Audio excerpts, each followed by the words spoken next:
আসসালামু আলাইকুম। এই বন্ধুরা সবাই কেমন আছেন? আলহামদুলিল্লাহ আমি ভালো আছি। তবে সত্যি বলতে কি, এই সৌদি আরব আসার পরে সবাই থাকে শুক্রবার দিন রিল্যাক্সে থাকে, কাজ থাকে না। তারা ঠিকমতো নামাজ পড়তে পারে, সব কিছু করতে পারে। কিন্তু আর আমাদের অবস্থা হলো অন্যরকম। আমাদের শুক্রবার দিন কাজ থাকে বেশি।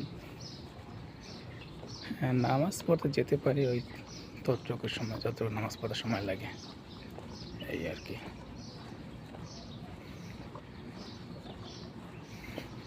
সবাই বাসায় বসে থাকে, ঘুমিয়ে থাকে, আর আমরা ডিউটিতে যাচ্ছি।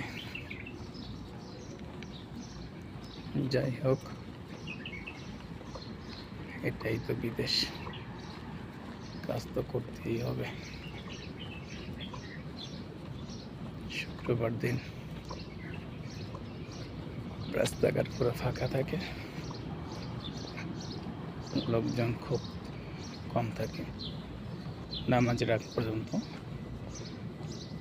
নামাজ হয়ে গেলে আবার লোকজন বেশি থাকে। যাই হোক, আলহামদুলিল্লাহ সব মিলে তারপরে ভালো আছি। কারণ যে অবস্থা এখন না কেন, সকলের আল্লাহ শুকরিয়া আদায় করতে হবে। কারণ আমরা বেঁচে আছি, তার নিয়ে আমার ভোগ করতেছি, এটাই তো অনেক কিছু, তাই না?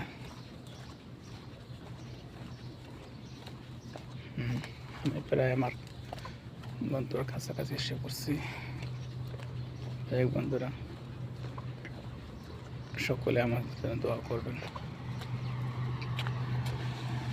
আমি যেন কর্মজীবন সফলতা অর্জন করতে পারি। সবাই ভালো থাকবেন। আল্লাহ হাফেজ। আসসালামু আলাইকুম।